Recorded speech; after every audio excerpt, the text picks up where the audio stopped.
Picture this. It's 2018, and you're scrolling through CoinMarketCap, watching Bitcoin rally to $20,000 while XRP sits frozen under $1. You close the tab, frustrated. Fast forward to October 2025, and XRP just briefly eclipsed BlackRock's entire market capitalization.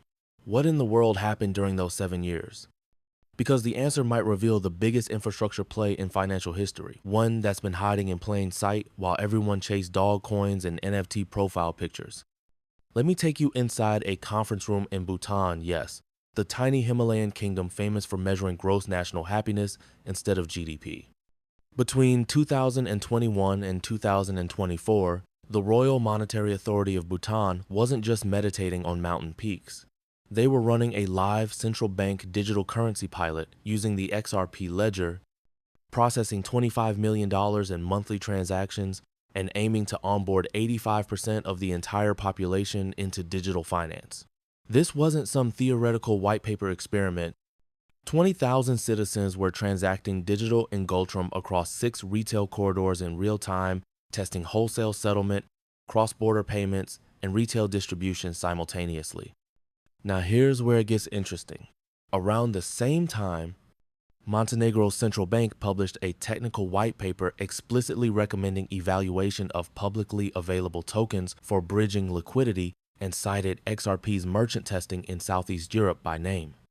Colombia's finance ministry, collaborating with the World Bank, compared 3 blockchain platforms for rapid cross-border settlement: Hyperledger Fabric, Stellar, and the XRP Ledger. Their conclusion? XRP offered the lowest total cost of settlement across multiple corridor volumes, not speculative potential, not moonshot dreams, just cold hard operational efficiency measured in basis points and seconds. And then came June 2025, the bombshell most people missed while arguing about Ethereum gas fees. The European Central Bank selected the XRP ledger alongside one other provider to power real-time cross-border payments for over 500 EU institutions in their digital euro pilot. Let that sink in for a second. The European Central Bank guardians of the euro, overseers of one of the world's strictest financial regulatory frameworks, chose XRP infrastructure to stress test the future of European digital currency. This changes everything, because central banks don't move fast. They don't experiment recklessly. When they select technology for pilot programs, they've already conducted years of due diligence, risk assessments, compliance audits, and political vetting. This wasn't the ECB taking a flyer on some speculative altcoin. This was institutional validation of infrastructure layer technology. But wait, before you think this is just an XRP hype piece, let me introduce the other half of this equation. While Ripple was shaking hands in Basel and Brussels, a parallel revolution was unfolding in the remittance corridors connecting migrant workers to families back home. In the Philippines, the world's 3rd largest remittance recipient by GDP, share a Stellar-based USDC corridor slashed fees by over 70% and cut settlement times from 24 hours to under 1 minute. Not theoretical savings. Actual money staying in the pockets of people sending $50 or $100 to loved ones overseas. By Q1 2025, Stellar processed $1.5 billion in cross-border remittance transactions, a 45% increase over the previous quarter. Ghana launched an agricultural microloan pilot where farmers received instant loans in XLM upon crop delivery confirmations, bypassing traditional credit gatekeepers entirely. European e-commerce platforms integrated Stellar for micropayments, enabling pay-as-you-go digital content subscriptions that legacy payment rails couldn't economically support. Between September 2024 and September 2025, Stellar recorded 91.3 million USDC transactions, totaling $17.9 billion in volume. The median transaction size, just $1.57. That's not institutional whale activity. That's real people using blockchain infrastructure for everyday economic activity. Now pay close attention, because at the 30% mark of this video, here's your mega reveal that changes the entire narrative. Between early 2022 and mid-2025, tokenized real-world assets on distributed ledgers exploded from virtually nothing to $27.85 billion across 274 issuers and 382,000 holders growing over 4% in just 30 days. Chainlink and Boston Consulting Group project this market, hitting $16 trillion by 2030. Franklin Templeton, managing over $1.5 trillion in traditional assets, chose Stellar in 2019 after conducting independent SEC filings. Orem Equity Partners tokenized a $1 billion private equity fund on the XRP ledger, explicitly cited by the World Economic Forum's October 2025 white paper titled Asset Tokenization in Financial Markets: The Next Generation of Value Exchange. With private equity projected to reach $7 trillion by 2030 and 10% expected to tokenize, we're not talking about speculative crypto narratives anymore. We're witnessing the digitization of capital markets infrastructure itself.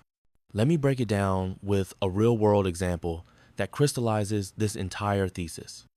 Bitso, a Mexican cryptocurrency exchange partnering with Ripple since 2019, processed over $4 billion in monthly XRP-facilitated remittances by early 2025, achieving cost reductions of up to 40% compared to traditional pre-funded real-time gross settlement corridors. That's $4 billion per month flowing through XRP rails in a single corridor connecting the United States and Mexico. Multiply that across RippleNet's 300 to 400 financial institutions globally, and you start understanding why the network processed $1.3 trillion in payment volume during the first half of 2025 alone. That's trillion with a capital T. To put that in perspective, that's more than the entire GDP of most countries. 6 million cross-border payments flow through the network daily, with banks reporting cost reductions of 40 to 60% versus traditional SWIFT corridors. Here's the kicker though, and this is where most analysts completely miss the strategic positioning. Former Ripple executive Dilip Rao said the quiet part out loud at the Global Islamic Economy Summit. A lot of XRP trading is very shallow, trading by individuals, and that is not the use case we are pursuing. What we are pursuing is the use of XRP as a financial asset by sophisticated institutions as a bridging mechanism. He went on to describe retail trading as noise that Ripple certainly doesn't want, emphasizing they're waiting for the transition from retail speculation to wholesale institutional usage. That statement should send chills down your spine or excitement, depending on your perspective, because it confirms what the data already suggested. XRP was never architected for retail moonshot hunters.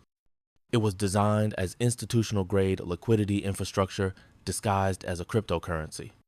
A mid-2023 survey by Greenwich Associates found that 76% of surveyed banks considered blockchain-based cross-border payments a priority, with 38% evaluating live deployments and 16% already in commercial pilot stages.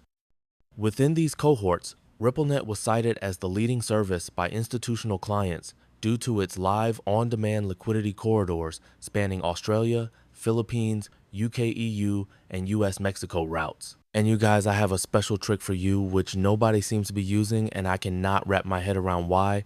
Because if you sign up through my link down in the description onto the BuyDefi exchange, you get a 10% deposit bonus, and now stay with me here. Now, here comes the important part. If you have any trading capital on any other exchange, and you move it to your newly created BuyDefi account, you get on top of your capital. You moved another 10% extra trading capital. As an example, if you move or deposit $10,000 to your account, you get a $1,000 for free. And here is why this is possible. BuyDefi makes money on trading fees. The more capital you have, the more you trade. The more you trade, the more they earn. So they're literally investing in your trading activity by giving you extra capital up front. And unlike other platforms where bonuses are in the 1 to 3% range, BuyDefi's bonus is a full 10%. I am not kidding. I really don't understand why nobody is doing this. To me, it really seems like people sometimes are too lazy or just don't like free money. I kindly ask you to pause this video and take your time to make an account. You can thank me later in the description of this video. Alright, let's jump back into the video. And here's where it gets wild. In mid-2025, Ripple filed for a national trust bank charter with the Office of the Comptroller of the Currency Control, number 2025, Charter 342347. The proposed Ripple National Trust Bank would provide custodial and fiduciary services for stablecoin reserves under federal oversight. While trust banks can't take deposits or make loans, The charter would grant Ripple a Federal Reserve master account direct access to Federal Reserve payment rails. That's not some DeFi protocol trying to disrupt banking from the outside. That's a crypto company attempting to become a chartered, federally regulated financial institution operating inside the system. Meanwhile, Stellar wasn't sitting idle. The Soroban smart contract platform launched with Protocol 23 upgrades in late 2024, transforming Stellar from a simple payments ledger into a fully programmable settlement layer. Its Rust-based architecture achieves over 1,000 transactions per second through live state prioritization, parallel transaction execution, and in-memory reads, driving execution cost reductions of up to 40% compared to legacy platforms. By mid-2025, Soroban-powered networks hosted 500,000 on-ramps and off-ramps across 180 countries, with monthly tokenized asset transaction volumes reaching $12 billion. I'm speechless, and you're about to be too. The United States Department of Commerce started posting real-time GDP data on Stellar for transparent economic indicators. Aid platforms processed over $250 million in tokenized disaster relief funds. Corporate tokenization pilots enabled instant liquidity optimization for treasury management. The Stellar network onboarded 9.75 million accounts and processed nearly 2.5 million daily transactions, reflecting growing confidence in Stellar as production-grade infrastructure for both retail payments and complex financial instruments. But let's address the conspiracy elephant in the room, because I know what you're thinking. Is there actually some secret World Economic Forum master plan where Klaus Schwab hands out chosen coin certificates in Davos backrooms? Probably not. But here's what is documented and undeniable. Strategic positioning, regulatory engagement, technical capability, and institutional partnerships create self-fulfilling infrastructure dominance. Ripple has spent tens of millions annually on lobbying, political action committees, and congressional testimonies. They didn't accidentally stumble into ISO 20022 compliance, the new global messaging protocol for financial institutions that all major payment infrastructures must adopt by November 2025. In May 2020, Ripple became the first distributed ledger technology firm to join the ISO Technical Committee 68 Working Group 4, directly influencing message schemas for security settlement. Think about this for a second. ISO 20022 isn't some obscure tech specification. It's the new lingua franca for $150 trillion in annual cross-border payments. Every major bank on planet Earth, from JP Morgan to Deutsche Bank to the Bank of China, has to upgrade their messaging systems to this standard within months. And Ripple wrote themselves into the instruction manual. That's not conspiracy. That's strategic infrastructure positioning executed over years while everyone else was arguing about Bitcoin pizza transactions. Stellar took a completely different but equally strategic approach. The Stellar Development Foundation partnered with the World Economic Forum's Humanitarian Resilience Investing Program, aiming to mobilize $10 billion by 2030 to empower 1,000 businesses in frontier markets. This alignment with WEF development goals positions Stellar as infrastructure for underbanked populations rather than competing directly with institutional payment rails. Jed McCaleb, who co-founded Ripple before a legendary falling out, launched Stellar with almost missionary zeal about financial inclusion. The rhetoric wasn't, "We're going to replace SWIFT and dominate global finance." It was, "We're going to bank the unbanked and democratize access to financial services." Now here's the twist you didn't see coming. What if that wasn't a competing vision, but a complementary one? XRP handles the wholesale pipes connecting megabanks and central banks, processing trillions in settlement volume. Stellar handles the last mile delivery to grandmothers in rural Kenya, sending $5 remittances, one for institutions moving billions, one for individuals moving dollars, yin and yang. The complete vertical integration of a digital financial system. And then there's Hedera, the weird technical cousin nobody talks about at crypto conferences. Its governance council reads like a Fortune 500 CEO summit. Google, IBM, Boeing, Deutsche Telekom, Standard Bank, LG, and more. Hedera doesn't use proof of work or traditional proof of stake. It runs on Hashgraph, a gossip protocol achieving Byzantine fault tolerance through something cryptographers call gossip about gossip. Translation: it processes over 10,000 transactions per second in benchmarks, consumes 0.00001 kilowatt hours per transaction compared to Ethereum's 62 kilowatt hours, and provides deterministic finality in under 2 seconds. Colombia's finance ministry concluded XRP offered the lowest total cost of settlement. Montenegro's central bank recommended evaluating XRP for bridging liquidity. The Royal Monetary Authority of Bhutan launched the world's first DLT-based retail CBDC pilot using XRP ledger codebase. The European Central Bank selected XRPL for their digital euro pilot. Ukraine's Tascombank partnered to pilot an electronic hryvnia on Stellar, achieving transaction costs below 1 cent and settlement under 5 seconds. The European Central Bank's digital euro prototyping included a Stellar-based euro wallet testing offline peer-to-peer transfers. This might blow your mind, but here's the uncomfortable truth.